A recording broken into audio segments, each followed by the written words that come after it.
Olá, meus caros alunos e alunas, eu sou o professor Heron, você está no canal Heron Educador. Na aula de hoje a gente vai pensar em um momento de transição entre o Império e a República no Brasil. E o símbolo dessa transição vai ser a cidade do Rio de Janeiro, capital federal. Ora, eu quero te chamar a atenção que a cidade do Rio de Janeiro era uma cidade muito insalubre, com vários problemas, entre eles esgoto a céu aberto, e representava, ainda que simbolicamente, um certo atraso daquilo que era considerado um elemento do Império. É claro, com a instauração da República, começa a se pensar que vivemos um novo período, um período mais moderno, e o símbolo dessa modernidade seria a cidade do Rio de Janeiro, que precisava passar por profundas reformas para que chegasse ao ponto de ser a Paris brasileira. Mas é claro que tudo isso vai gerar consequências extremamente danosas para a população da cidade do Rio de Janeiro e contestações importantes para a nossa reflexão da aula de hoje. Então, vamos à aula?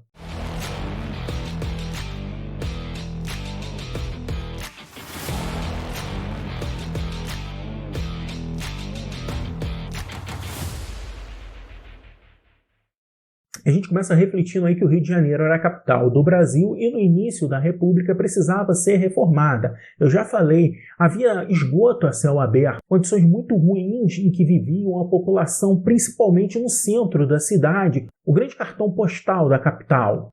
E nesse centro havia os chamados cortiços, que vão, digamos assim, abrigar a grande parte da população trabalhadora pobre que alimentava a cidade. E é nesse momento que se pensa para modernizar a cidade do Rio de Janeiro, era necessário expulsar essa população pobre, destruindo os cortiços.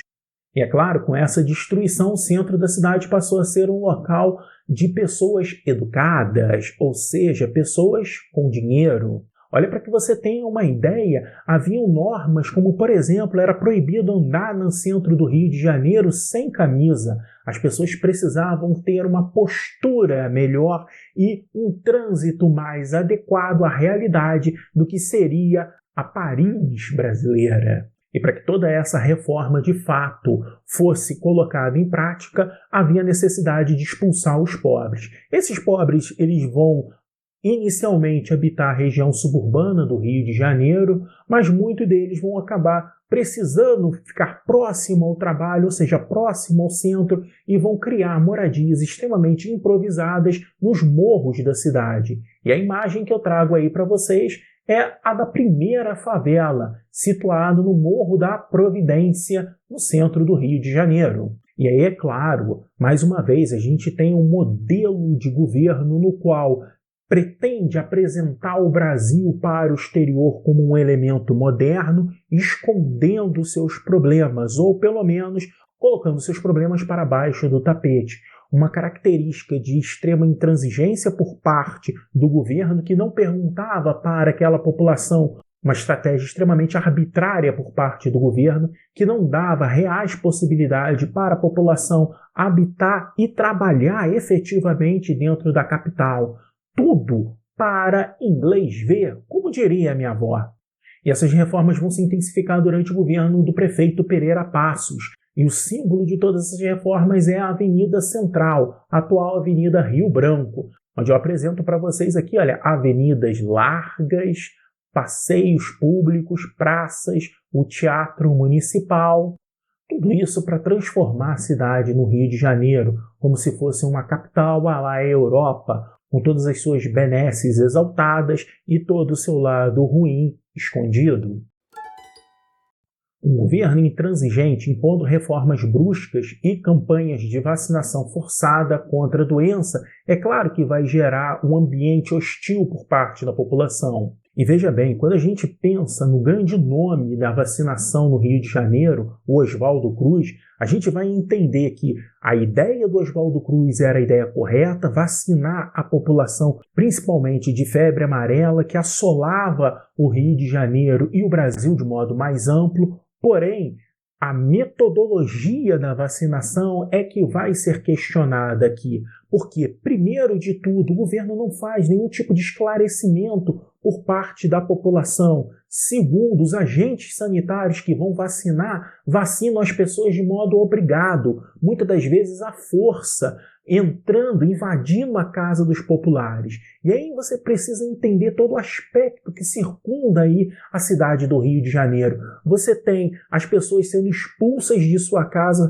vendo a sua moradia sendo destruída, tendo que morar em situação precária e terrível miséria, e ainda assim um governo que de modo intransigente está colocando nelas uma vacina. Algo que eles não sabiam do que era. E hoje a gente tem um esclarecimento que a vacina é você colocar o vírus enfraquecido, entre aspas, para que você consiga ter uma evolução do seu sistema imunológico quanto a esse vírus. Mas nada disso foi explicado para a população, fazendo com que elas acreditassem que a vacina iria gerar a morte da população pobre. Daí tanta revolta, daí tanto fervor do povo contra essas medidas arbitrárias por parte do governo. E é claro, no final das contas, a gente vai ter essa revolta popular chamada Revolta da Vacina em 1906, na cidade do Rio de Janeiro.